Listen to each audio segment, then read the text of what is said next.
है। मुझे बीबी को भी नौकरी चाहिए। बढ़ते आगे, टारगेट किलिंग को लेकर लगातार माहौल खराब हो रहा है जम्मू कश्मीर के अंदर, और इस बीच जम्मू कश्मीर में अमन और तरक्की किनकी आंखों को खटक रही है, ये कोई पूछने की बात नहीं है। कश्मीर में दहशतगर्दों के लगातार होते खात्मे से मुल्क के दुश्मनों में बौखलाहट है।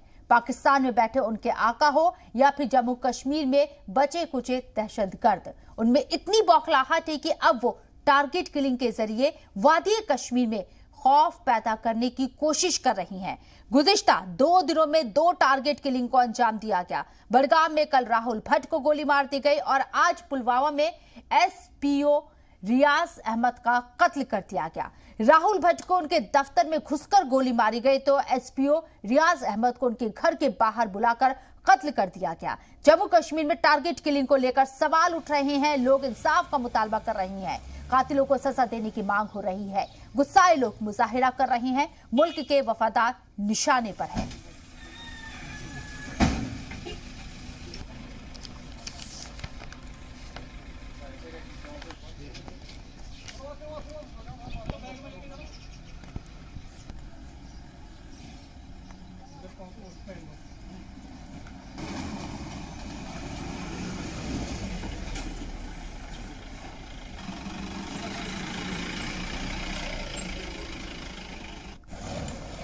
और इस पर बात करने के लिए जो खास मेहमान मेरे साथ चर्चा में शामिल हो रहे हैं, कैप्टन अनिल गौर साहब हमारे साथ मौजूद है। कैप्टन साहब, इस्तकबाल है आपका जी सलाम में।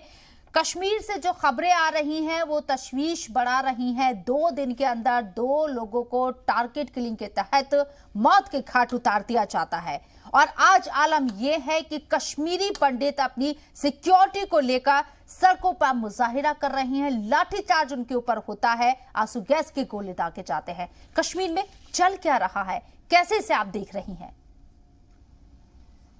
देखिए, ऐसा है कि जो तो हालात बने हैं ये टारगेटेड किलिंग के, ये कोई नई बात नहीं है। ये जब से आर्टिकल 370 अबॉर्गेट हुआ है तब से ही पाकिस्तान के मंशा ये रही है कि किसी ना किसी तरीके से यहाँ पे जो है एक ऐसा माहौल बनाया जाए जिससे कि ये जो आर्टिकल 370 के अबॉर्गेट होने के बाद जो यहाँ पे आप कहें कि माहौल ठीक हो रहा है, यहाँ पे डेवलपमेंट हो रही है, यहाँ पे लोग इन्वेस्टमेंट करने आ रहे हैं, यहाँ पे जो सैलानी आ रहे हैं, ये सब के सब जो है इसके अंदर एक खलल डालने के लिए ये टारगेटेड किलिंग उन्होंने शुरू की।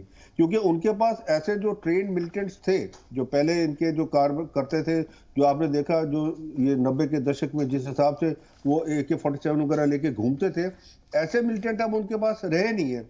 और जो है थोड़े बहुत वो भी छुपे हुए हैं, क्योंकि उनको पता है कि अगर हम बाहर निकलेंगे तो हमें गोली मार देंगे, सिक्योरिटी फोर्सेस से हम मारे जाएंगे। तो ये जो टारगेटेड किलिंग करने, इनका एक ही मकसद है दहशत फैलाना।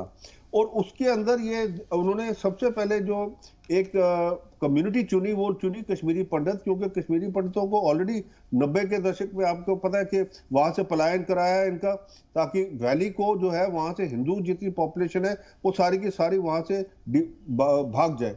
और ये सारा का सारा एक सिर्फ जो है ना वो गज़वे हिंद वाली जो पॉलिसी है पाकिस्तान की, और जो जनरल जिया-उल हक की ऑपरेशन टपैक की, उसको अंजाम देने के लिए ये किया। अब मैं एक बात पे बहुत खुश हूं कि कश्मीरी पंडित जो हैं वो सारे के सारे सड़कों पे आए हैं।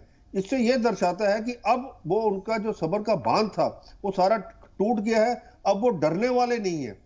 अब मेरी सिर्फ एक ही दरखास्त है, मैं आपके चैनल के मीडियम से भी बात करना चाहता हूं लोगों के साथ, कि जितने वहां पे मेजॉरिटी हमारी है, जो साइलेंट मेजॉरिटी है हमारी अब वहां पे, उनको खड़ा होना चाहिए दहशतगर्द के खिलाफ।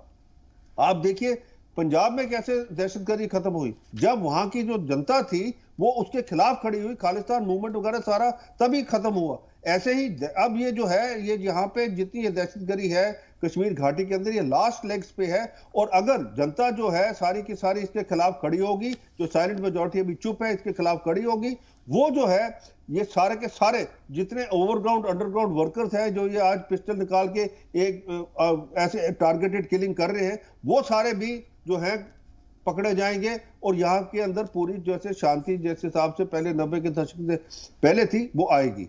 अब दूसरी बात यह है कि जो ये हमारे जो अब कश्मीरी पंडित भाई हैं, इनके लिए देखिए, एक तो पहले बात ये है कि चलो वहां पे आपने प्राइम मिनिस्टर पैकेज के तहत इनको वापस लाया, अब वापस लाया, उनको सिक्योरिटी तो वहां करनी चाहिए, पर एक जो लिमिटेशन है, वो लिमिटेशन ये है कि आप एक एक आदमी को सिक्योरिटी नहीं दे सकते, वो लिमिटेशन हमेशा रहेगी। तो जो ये आईएसआई के जो इशारों पे चल रहे हैं, उनके लिए तो बड़ा आसान है कि आप एक आदमी, चाहे वो रेडी लगा रहा है, चाहे कुछ लगा रहा है, उसको गोली मार दो, तो उनका काम हो गया कि एक वो पूरा एक मैसेज चला गया ओवरऑल। पर हमारे लिए जो है, अब हमें जो एक चीज बड़ी क्लियर करनी है कि हम सारे के सारे जितने हैं, जो भी आपको पता है कि आपको, ये तो मैं मान नहीं सकता कि लोगों को ये नहीं पता कि कौन लोग किसके साथ मिलता है, कौन लोग उसके पड़ोसी को भी पता है कि ये कहां जाता है, बंदा किसके साथ मिल रहा है। तो इन लोगों को उनके बारे में बताना चाहिए सिक्योरिटी फोर्सेस को, ताकि ये जो बचे खुचे अंडरग्राउंड ओवरग्राउंड वर्कर्स हैं, ये भी पकड़े जाएं और